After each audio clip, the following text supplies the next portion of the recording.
y lo agarró así de aquí y él se cuelga de aquí.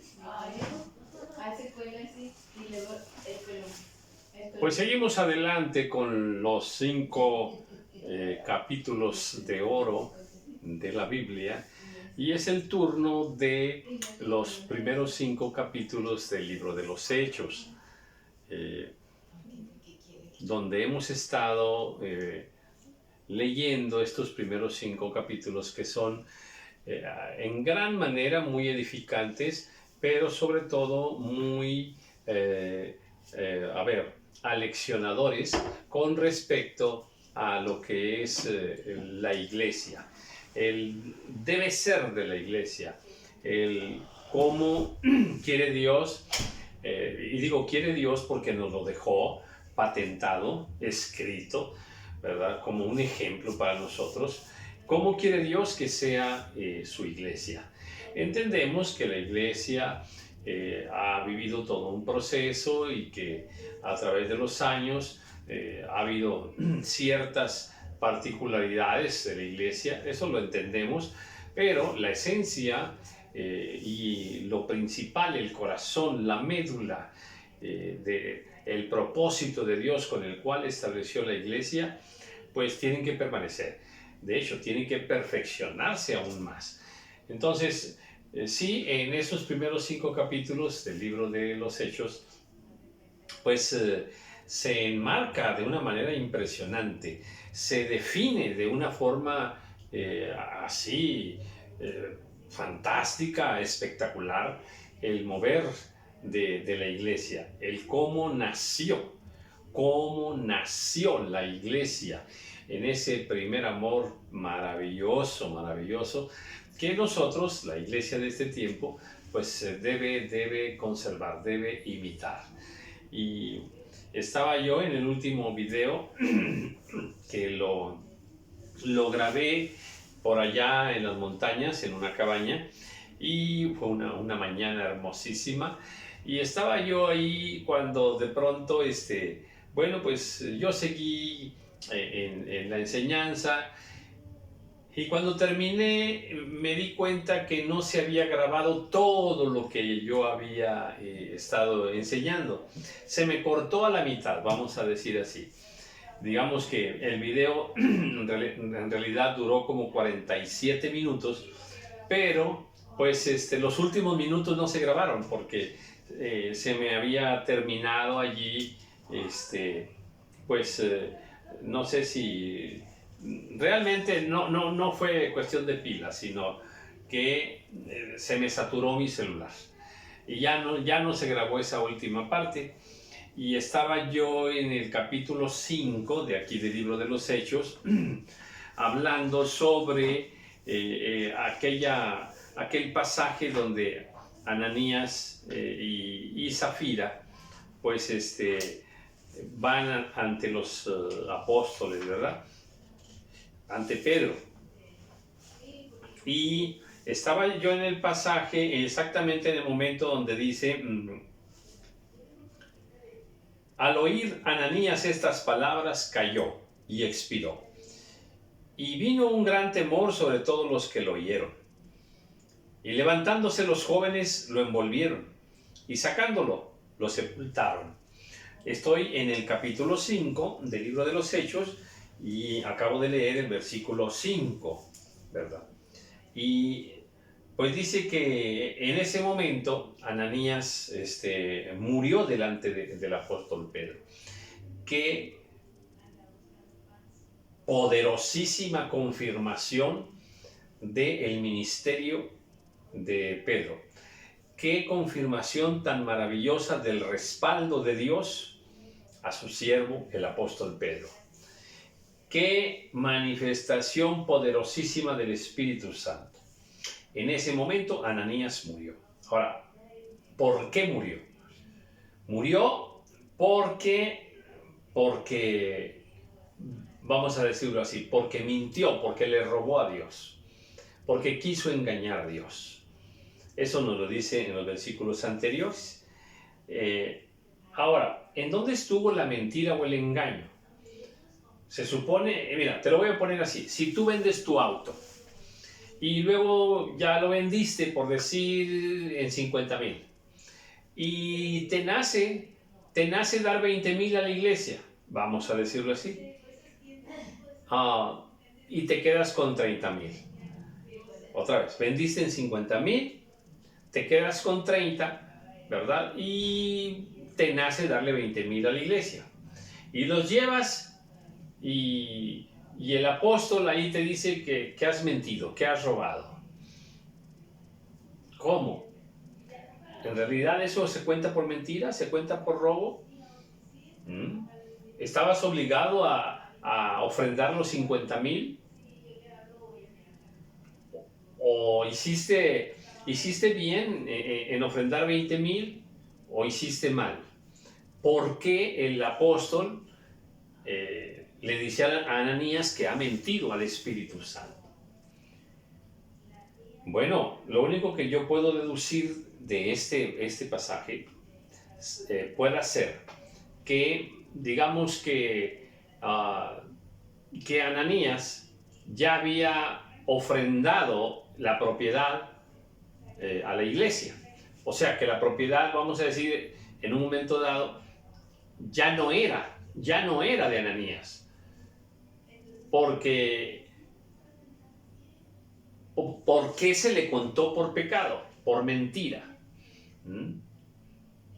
Sería el mismo caso que te puse ahorita de si tú vendieras tu auto. En este caso es una propiedad. Vamos a decir que Ananías vendió en 1,000,000 la propiedad y se quedó con 400,000 y trajo a la iglesia 600,000. Vamos a decir que así fue. ¿Y por qué se le contó por pecado? ¿Por qué se le dijo que había mentido? Entonces, no hay otra forma de entender este pasaje, ¿verdad? Salvo que él ya hubiera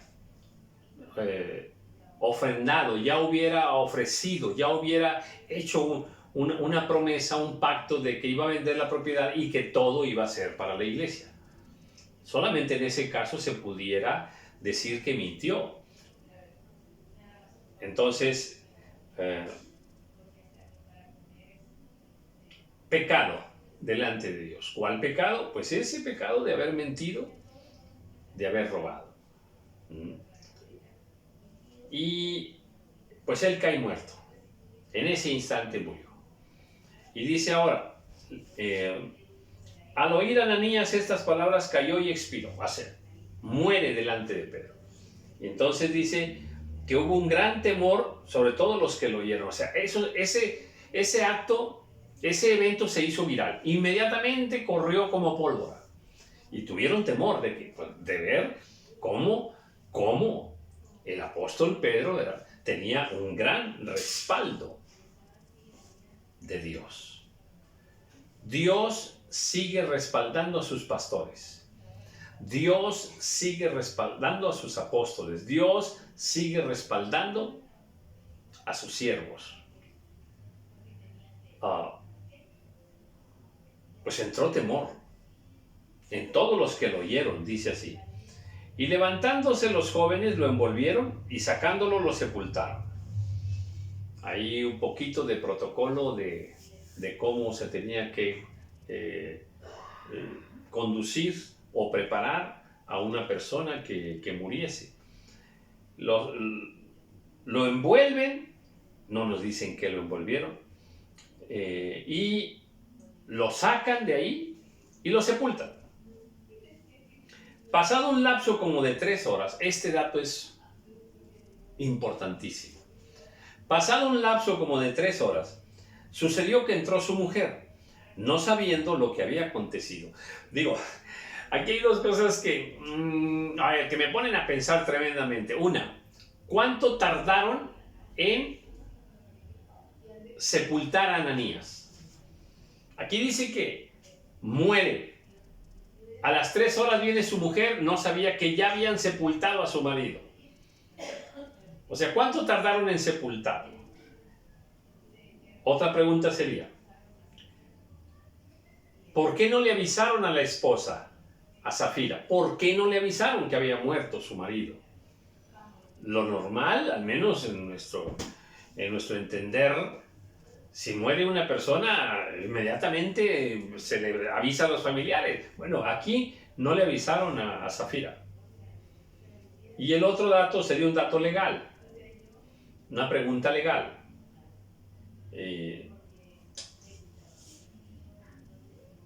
¿Cuál era el papel de las autoridades ante la muerte de una persona? O sea, ¿se le avisó a las autoridades, sí o no? Porque a veces las autoridades entran en investigaciones, ¿verdad? Bueno, aquí no hubo nada de eso. Por eso digo que es muy sorprendente, ¿verdad? Pero bueno, así registra la palabra del Señor que fueron las cosas. Entonces dice, entonces Pedro le dijo, ahora Pedro está hablando con Zafira, la que todavía no sabe que su marido ya está sepultado. ¿Vendiste en tanto la heredad? Y ella dijo, sí, en tanto. Y luego le dice, y Pedro le dijo, ¿por qué conviniste en tentar al Espíritu del Señor? He aquí a la puerta los pies de los que han sepultado a tu marido, y te sacarán a ti. Al instante ella cayó a los pies de él y expiró. Al instante cayó muerta. Al instante. Aquí, muy interesante, dos cosas. Una, la pregunta de Pedro, ¿vendiste en tanto la propiedad? Ese tanto ya lo sabía Pedro, ¿verdad? Porque había platicado con Ananías. Vamos a seguir con el ejemplo de que Ananías vendió una propiedad en 1.000.000, se quedó con 400.000 y trajo nada más 600.000 a la iglesia. A ver, la mentira pudo haber estado en esto. Ananías vendió la propiedad, trae 600.000 y vamos a suponer que Pedro le preguntó, ¿vendiste la propiedad? Y él dice, sí, la vendí en 600.000. Ahí hay mentira. Ahí hay mentira. Quizá, pienso yo ahora, si Ananías hubiera dicho, la vendí en 1.000.000, pero voy a quedarme con 400.000 y vengo a dar, a ofrendar, a regalar a la iglesia 600.000. Ahí no habría mentira. Y si no hay mentira, si no hay engaño, no hay pecado. Pero la mentira, te repito, es posible que haya sido de esta manera. Que Ananías vendió la propiedad y le dice los apóstoles, ¿vendiste la propiedad? Sí, aquí lo traigo todo para la iglesia. ¿En cuánto la vendiste? En 600.000, cosa que no habría sido cierta. Y entonces, ese tanto, esos 600.000, vamos a decir, Pedro ya sabía. Viene la esposa y ¿qué le dice? Pedro le dice, ¿vendiste en 600.000 la casa? Ella dice, sí, en 600.000. En 600.000. Confirmando pecado, o sea, mentira, no es cierto. Pedro ya sabía. Pedro ya sabía cómo se había hecho la venta. Pero esta mujer viene y engaña. Miente. Miente con dolo. Le está mintiendo, atención, a Dios. Le está mintiendo al Espíritu Santo.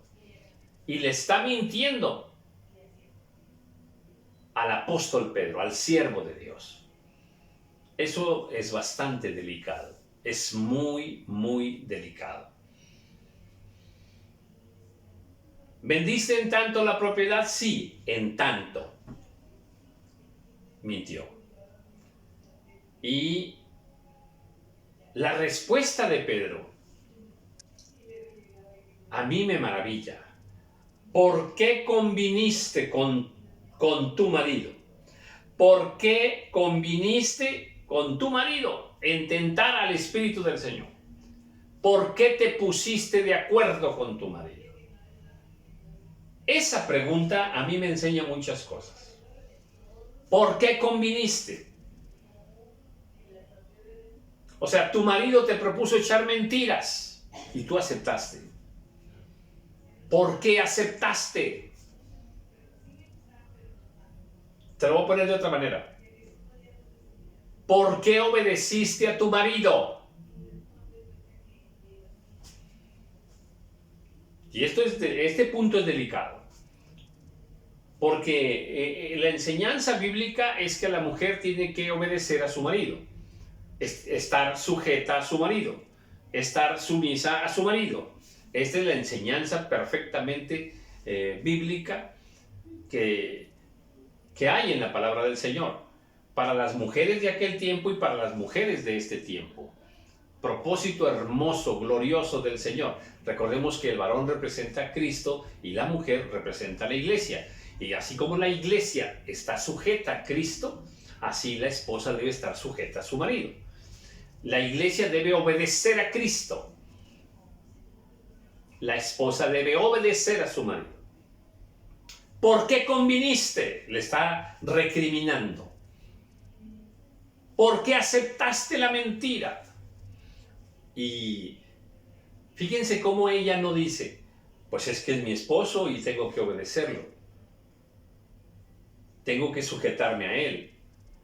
Es mi esposo. Y lo que él me diga, yo debo hacerlo. Ponga mucha atención a lo que voy a enseñar.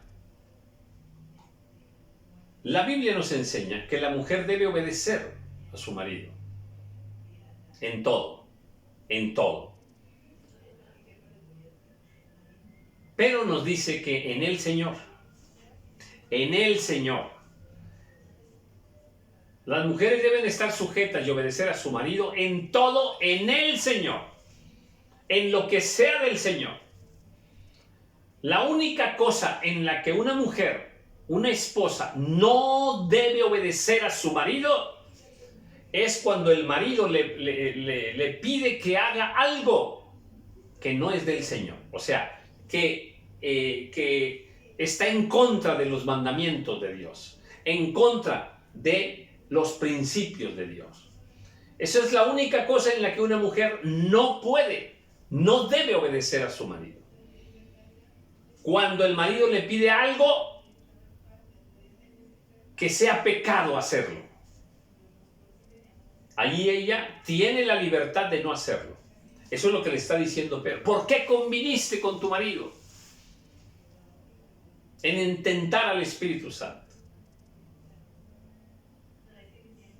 Esto es muy interesante, ¿eh?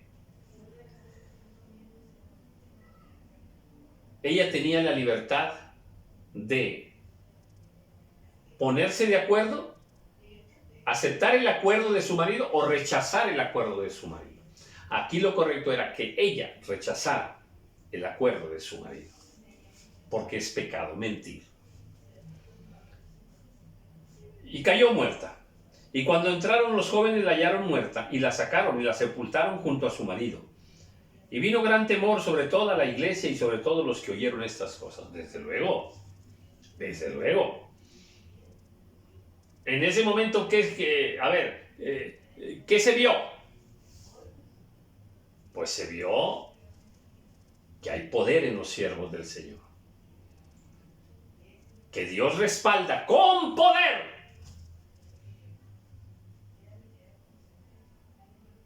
el ministerio de sus hijos, de sus siervos. Pareciera una cosa tan sencilla, tan común. En realidad, no para Dios. No lo hagamos común nosotros. No vayamos ante nuestros pastores y les mintamos. Cuidado. A veces hay ministraciones ahí de consejería que el varón necesita consejo o la esposa necesita consejo y a veces las cosas no son como uno de los dos dice y hay mentira en ello. Y por la mano de los apóstoles se hacían muchas señales y prodigios en el pueblo. Otra vez, por la mano de los apóstoles. ¿Qué pasó? Se hacían muchos ¿qué? Prodigios, muchas señales. Muchos milagros. Había poder. Ese es un poder que añoramos como iglesia. Ahora, aquí estamos hablando de un poder verdadero. A ver, otra vez porque no quiero meterme en problemas, pero déjame decirlo bien. Hay muchas cosas que se hacen en las iglesias donde aparentemente se está manifestando el poder de Dios y no es cierto. No es cierto. Solo es un manejo de voluntades. Solo es una, déjame decirlo en términos muy actuales, psicología colectiva. Cuidado. En realidad hay a veces muchos milagritos ahí que parecieran milagros, se hace el alarde, ¿verdad? El siervo en turno hace el alarde como que se manifestó tremendamente el poder de Dios y no es cierto. No se está manifestando el verdadero poder de Dios. Poder como este. Quiero ser honesto con esto, Quiero ser honesto. Existen muchas manifestaciones de este tipo donde aparentemente el poder se manifestó.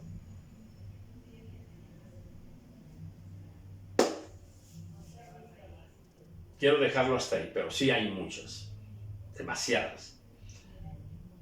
Y el problema es que la misma iglesia acepta que se hagan esas cosas. Acepta la misma iglesia ser engañada. Creo en el poder de Dios. Creo en los milagros del Señor. Creo que el Señor sigue haciendo milagros, prodigios, grandes señales con sus siervos. Lo creo firmemente. Pero no estoy dispuesto a dejarme engañar de una manera ingenua, infantil, que me hagan creer que ahí acaba de ocurrir un milagro y no ocurrió.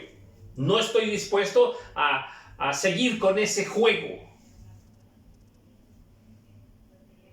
Hace años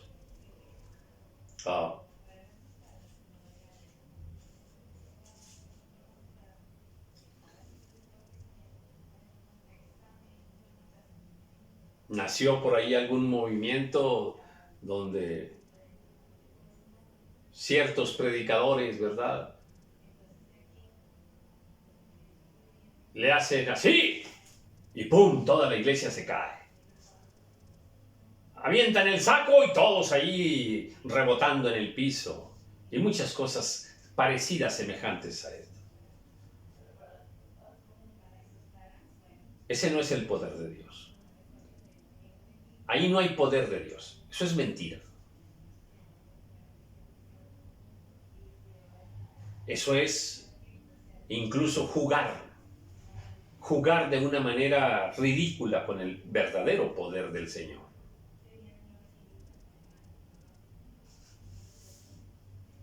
De hecho, uno de los siervos mundialmente más famosos en ese sentido pidió perdón hace un par de años.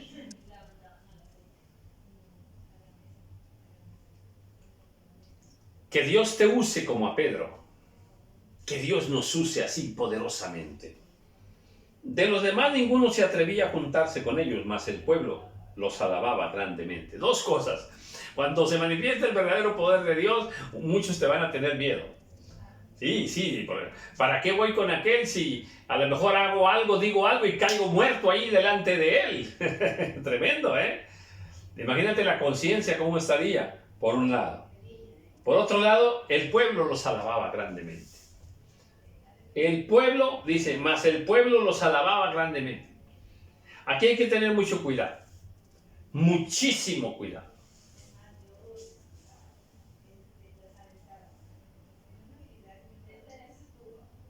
El pueblo alababa a los siervos, a Pedro. El pueblo los alababa a ellos, fíjate bien, no alababan a Dios, los alababa a ellos. Cuidado con el poder, cuando existe el verdadero poder. Aquellos que, a través de los cuales el poder del Señor se manifiesta, no deben permitir que se alabe a ellos, que haya alabanzas hacia su persona, admiración hacia su persona, aplausos hacia su persona. Toda la gloria, toda la alabanza debe ser hacia el Señor. Sí, cuando se manifiesta el verdadero poder del Señor, existe este peligro. Si el pueblo los alababa a ellos, es que el pueblo no entendía. No era Pedro, no era Juan, no era Pablo los que hacían esos milagros. Es el Señor a través de sus siervos. Y los que creían en el Señor aumentaban más.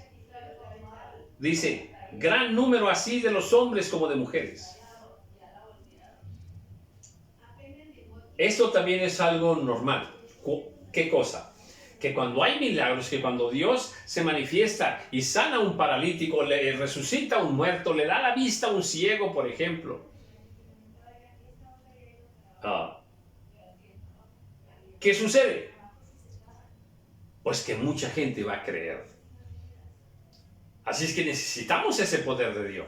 De hecho, cuando el Señor dice, ir por todo el mundo y predicar este evangelio, ahí habla de que se va a manifestar el poder de Dios. Sobre los enfermos pondrán sus manos y sanarán. Predicar el evangelio debe ir acompañado de manifestaciones de poder. Bueno, y cuando se manifieste ese poder, mucha gente cree. Mucha gente cree. Pero hablamos del verdadero poder. No de ciertas cositas por allí que empieza a caer del cielo una llovizna de oro y que, perdónenme mi incredulidad al respecto de ese tipo de manifestaciones. Aquel famoso pie, ¿verdad? Que tiene un pie más grande que otro y que, bueno, ese es de los milagros, aparentemente milagros más socorridos. Ahora, yo sé que el Señor hace crecer miembros. El Señor hace que nazcan nuevos miembros. ¡Claro que sí! Pero no la manera del juego que se hace, ¿eh?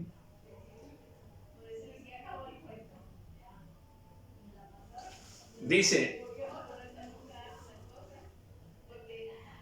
gran número de hombres y mujeres creían, dice, tanto que sacaban los enfermos a las calles y los ponían en camas y lechos para que al pasar Pedro, a lo menos su sombra cayese sobre alguno de ellos. ¡Qué maravilla! En verdad, qué maravilla.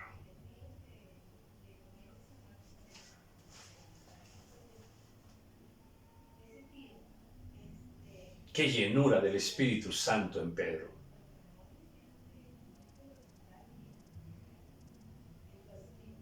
¡Qué siervo tan completo, tan usado por el Señor! Ponían las camas,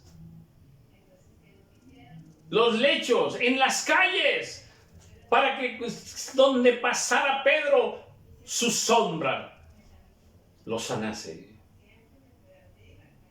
Ya ni siquiera pedían la oración, nomás con que la sombra de Pedro. Uy. No, yo creo que esto es sin igual. ¡Qué belleza! ¡Qué grandeza! ¡Qué ejemplos de vida! De consagración al Señor. ¿Cómo estaban llenos del Señor a este nivel?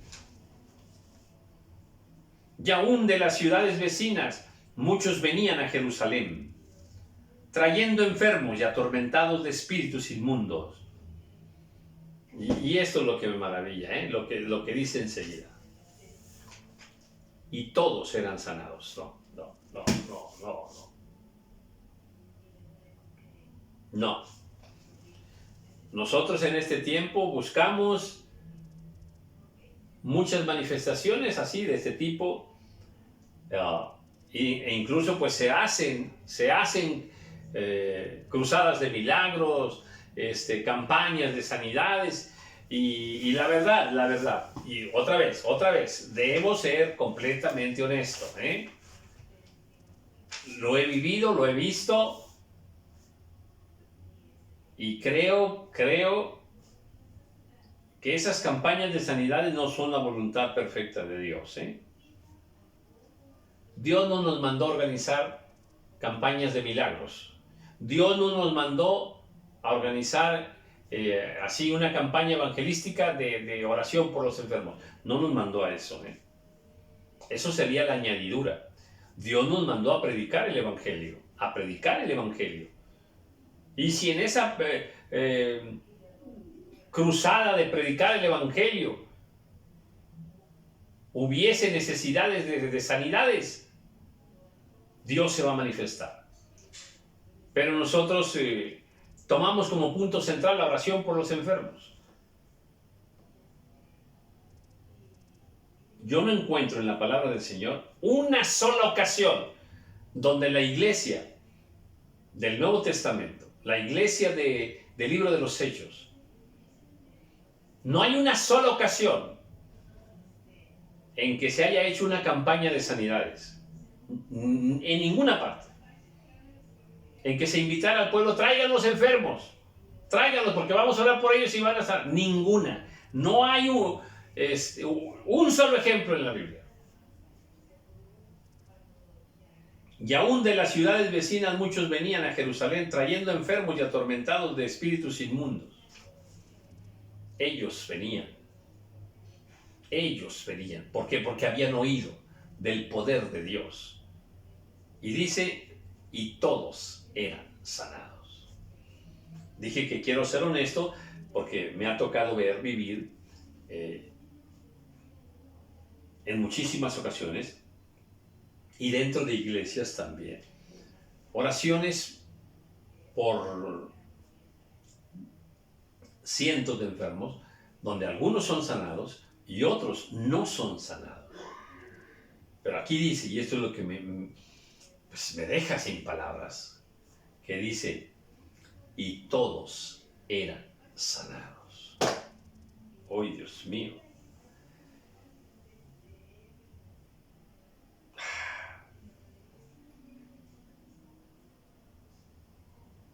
¿Te imaginas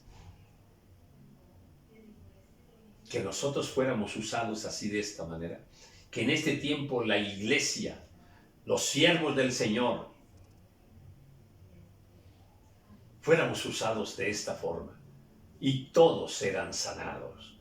Todos eran sanados. No había un enfermo que viniese, se orase por él y se regresara enfermo. Dice, todos eran sanados.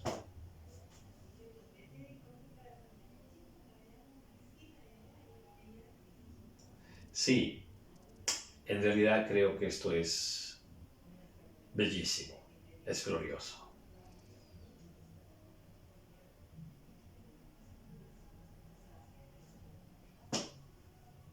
Sería maravilloso que nuestros ojos pudieran ver esto. Una iglesia así, manifestada así, con esa gloria de Dios, con ese poder del Señor, con esa unción del Espíritu Santo manifestándose en plenitud. Y todos eran sanados.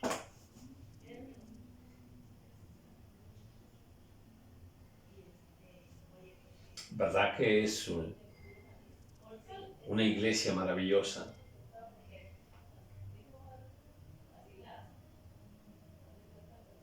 Amén. Amén. Me gozo mucho en poder revivir para mí mismo este mover, estas enseñanzas, esto que está aquí tan claro, para que nosotros lo conozcamos, para que sepamos que cuando Dios está de una manera tremenda en la vida de aquellos siervos, ocurrirán estos grandes milagros. Todos serán sanados. Cuando Dios está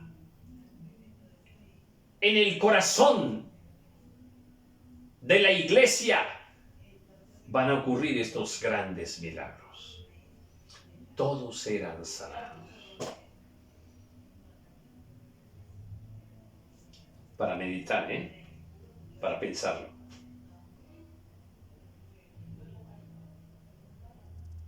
Que así sea en tu vida personal y que así sea en la vida de las iglesias en este tiempo, para la gloria de nuestro Señor Jesucristo. Amén. Pues muchas bendiciones, Paz a ti en el nombre que es sobre todo nombre, nuestro Señor Jesucristo. Amén.